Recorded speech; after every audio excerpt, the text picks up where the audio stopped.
Hello, everyone, and welcome to another episode of Founders Grid, sponsored by Gaper.io. Today we have Ron Klink. Ron is the president and owner of R&L. Ron, welcome to the show. Mustafa, thank you for having me. It's a pleasure to be here.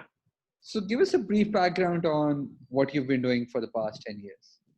Sure. So I've been, in the past 10 years, Mustafa, I've been in the IT industry pretty much all my entire working professional career. I've worked on Wall Street for over 10 and a half years. From there, I went into the healthcare IT system where I worked for two New York City hospitals here in Queens. And from there, I went to work for a nonprofit managed care company that provides free to low cost health insurance to individuals, employees, families, depending on their annual income. So, but I've gained a lot of knowledge throughout my entire technology career and profession, where I've learned to adapt and to focus what's more trending now, what keeps us safe in these difficult times that everyone's going through right now, and to move forward and to always think outside the box and stay in a positive attitude as much as we can. Got it. So, just moving fast forward, and keeping the conversation much more relevant towards today's times, right? So, COVID, unfortunate times because of COVID, and everyone has been just forced to work from home, right? So as a founder, CEO, owner of a company, how you've been able to, because founders are supposed to be workaholics, for them, life has been, it starts the day and they just keep on working whole day. And coming back home, it reminds them, okay, I need to switch off, right? So how have you been able to cope up with that? The sales, the delivery, the execution, and the mental health balance. How you've been able to do that? Sure, great question. So as far as with the mental health, founders, owners of companies, and CEOs titles like those, you work at whatever time they wake up early in the morning towards the end of the business day. And when you come home, you need to recharge, because if you don't, if you keep working throughout the night, 8 to 12 hours a day, whichever it may be, at some point that person is going to run out of steam and they're going to burn themselves out, and they're not going to be able to focus right, or they'll make poor business decisions that will affect them and their company as well as their employees. So there is a need to rest at nighttime, or if they're working nights, then sometime throughout the day that needs to be taken in account for a certain amount of time, whatever that time that may be for themselves. Got it. As far as sales and implementation rollouts for my company, during the height of COVID, my company, everything came to almost pretty much to a screeching halt, as well as other industries, from my technology area to airlines and cruises. All industries had come to a screeching halt, except for essential businesses such as hospitals, supermarkets, gas stations, etc. But so mine took a little bit of a hit as well. It was quiet for the first few months of the height of COVID, but as it towards the end of August, coming into September, things started picking up now, which is great. In the beginning, companies were just sticking with what they have, resources that they have, or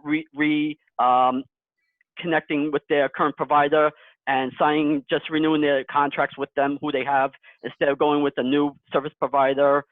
So that's what's been going on. But as far as trying to move sales, implementation and rollouts, that's always been an easy thing to do. It's just getting the customer on board and for them to say, yes, all right, let's get going. Got it. So, Ron, you have almost a 10-year experience on working on the Wall Street, right?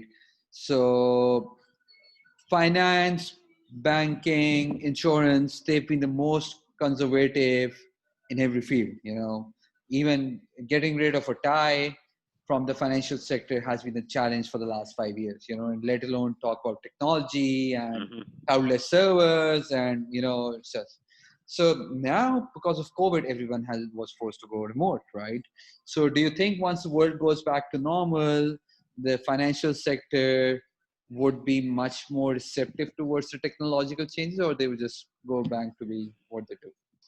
Well, I mean, we unfortunately we can't go back to what we did.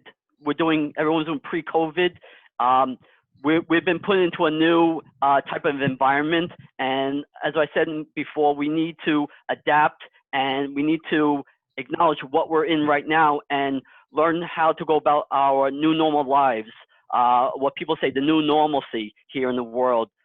So we need to adapt as to how we're going to survive in business as a society, and personal aspect as well. As far as on the business end, companies are coming back to the New York City financial area.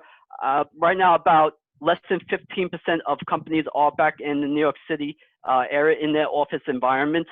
The rest of them are still working remote from home. The technology has always been there for us to do remote, but there was never a full push until COVID-19 came knocking on our doorstep. And that's when a lot of businesses started to shut down. Everyone was out of their office environment and working remote.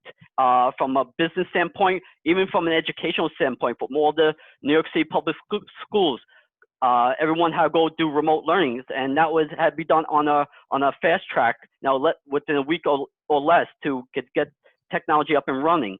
So, like I said, the technology was always there. Now it's been implemented. Now we have to adapt again and succeed in pushing this forward.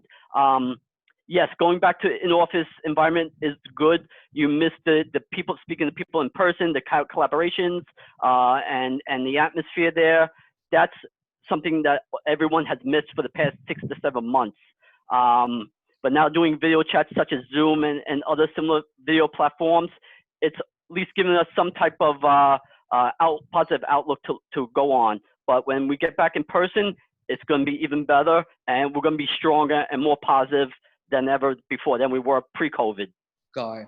So last question, you've been a New Yorker your life. So with all the commercial real estate, so the remote work with the WeWork, and then the debacle, everyone was that offices being rethought, right?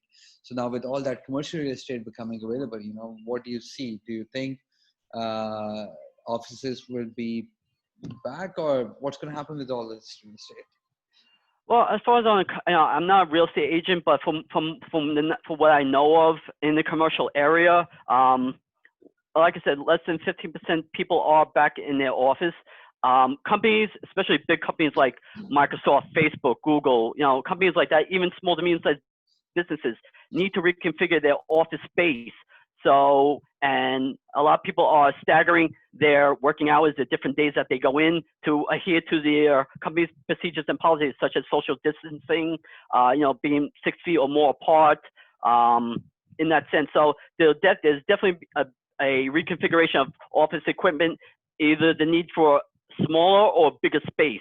But companies like WeWork, Regis are learning to adapt in this new type of environment that everyone's in. Coming back with either more competitive pricing, for their yearly or monthly rentals, and giving more options for clients to come back in and work in those types of office environments and feel safe about it as well. True. Ron, thank you so much for being on the show. I'm sure we could have talked for another 15 to 20 minutes, but we have to keep our podcast within 8 to 12 minutes. Thank you so much for being on the show. Take care of yourself and stay safe. Mustafa, thank you very much. It was a pleasure speaking with you. Stay healthy and stay safe out there.